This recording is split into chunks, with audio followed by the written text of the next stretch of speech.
Hi Willowbrookers, Mr. Guy here, and welcome to the Griffin Arts Festival 2020. Yes, it is a little bit different to normal, but no, you don't need to worry. Now hang on a sec, what if you've never been a part of the Griffin Arts Festival before? Well, let me tell you a few facts.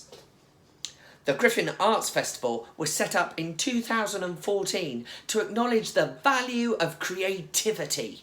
Oh yeah, as well as accepting that academic success is really important. So it's up to us to show the world how great Griffins are. So what's coming up on today? The Festival of Design. Shortly there will be an interview with Miss Rourke with questions from Year 6, all about her passion for fashion. Then we've got some exciting mask activities. Oh yes, Mr. Sanders is going to take us through how to make a mask and how to make it fabulous. Then you've got me again, because I'll be giving you a drama workshop on how to create your character from the mask that you've made. Finally, there's an idea that you could be making a puzzle.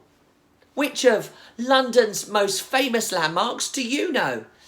And there's a template to help you turn it into a fantastic puzzle that you can challenge your siblings, your adults, or maybe even your friends to rearrange and fix. Now you mustn't forget, every day there's an Arts Award logbook to fill in with your thoughts about the creative activities that you did that day. What did you enjoy the best?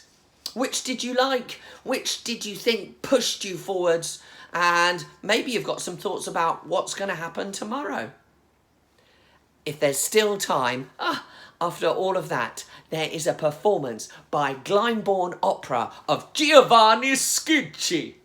Also, you'll have some top tips from my drama workshop to help you with understanding the story. Make sure that you watch it in school or at home with your family. I'm sure everyone will enjoy it. Have a great day.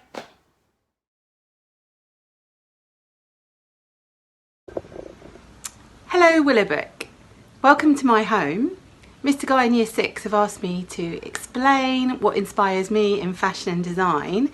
The first question I was asked was, how did I start to get into design and fashion?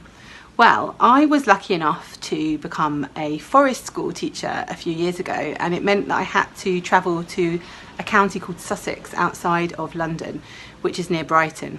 And in Brighton, lots of you may know, there's quite a big music and art scene, and I ended up sharing with somebody who wanted to start up a fashion brand that consisted of sustainable fabrics, or fabrics that don't hurt the environment.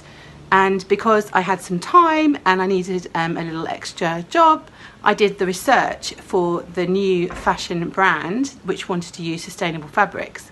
So what I discovered was that there was and is still a fashion and textile museum in London Bridge, which was started by Zandra Rhodes, and they have hundreds of courses and also exhibitions and know-how, particularly focused on what's happening right now in fashion. So I learnt about the fact that Pantone have a colour that comes out just slightly before the year.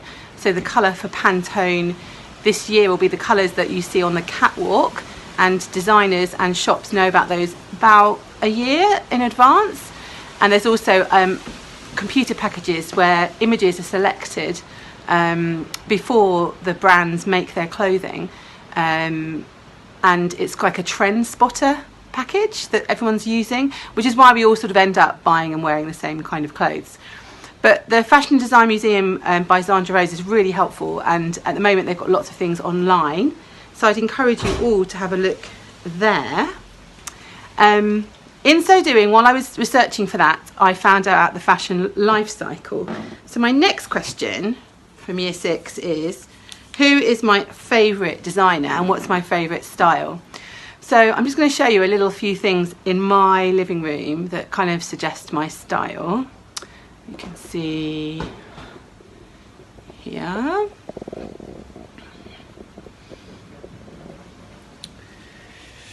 So I would describe my style as kind of eco-vintage, because what I discovered when I was looking at the fashion life cycle was that it's almost impossible to create a new garment that doesn't in some way harm the environment, because the fabric requires dye and dye goes into the water, and we haven't successfully worked out how to help chemical dyes to transform to be eco-friendly. And also we have gained a habit of fast fashion, which means that people buy things really cheap and then throw them out after only wearing them a couple of times, which creates landfill. And so what I sort of developed as my style was vintage, really, because if you are wearing something that is either natural material or has been worn before, you're immediately helping the environment rather than creating something new. Since that time, there is a brand called Pangea, which I do really rate, and they are creating plant-dyed jumpers, t-shirts and hoodies, which they dye according to the plant's life cycles and where they're grown. So at the moment, they released cherry blossom hoodies. They're really expensive because the process is really much more expensive than we're used to buying, and I haven't been able to afford one yet. But so I'll still be eco-vintage for now. The designers who really inspire me are, I'll have a just show you. First of all, somebody called Andy Warhol, and that's partly because I started to become interested in fashion the same time I started to become interested in music. And Andy Warhol created this great album. You can see the colours really pop and are really expressive, and that's because his design was actually the launch of something called pop art. So when we look at that in fashion terms, it looks like something like this. I've always been a big fan of lettering and graphics, and pop art has big graphic prints. It's often black and white, and it looks quite cartoon-esque. So that's really inspiring for me. He was just a very modern artist, almost cartoon-like, and played on what we know about mass consumerism. So he'd often paint Campbell's soup or pictures of Marilyn Monroe. You can have a look at that. This is Andy Warhol. As you can see, his album cover is depicted in his hand in this picture, and this is what pop art looks like. Bright colours, often presumed to clash, put together in cubes or geometric shapes to make like a cartoon shape. He's holding Campbell's soup, which is something that he worked with as well, because he played with the idea of mass consumerism. And that's pop art. That's Andy Warhol. The next person that really inspires me is from my visits to Japan, where I was lucky enough to work for a while. This is Yayoi Kasuma. She's the Japanese artist who is interested in circles and infinity. You can see she's got bright red hair and she wears lots of circles, and the immersive environment is what she's famous for, covering everything in like ceilings, floors, tables, chairs, all in the same dots and patterns, so that you yourself get lost in infinity. And there she is. And I love the clean lines of it. Again, the kind of like the blacks and the whites. It's often inspired by nature. So there's like a Japanese kimono, which again is like a vintage one. Have I ever been to a fashion show, and what was it like? So I did help the startup in Brighton for a while, and I went to the Brighton Eco Fashion Show that year, and it was all about how to create clothes from recycled materials. We sat in rows in a hall in Brighton, and the MP and all other kinds of very important people were there. And people presented different types of clothing made of different materials. So there was a dress completely made out of newspaper. This is the dress I'm referring to that is made out of newspaper that featured in the Brighton Sustainable Fashion 2014 fashion show. I wasn't in the front row, but you can see there's the runway there. Everyone's taking notes and looking, and that's completely made out of newspaper. It has ruffles and then also a necklace, but it was made out of newspaper print.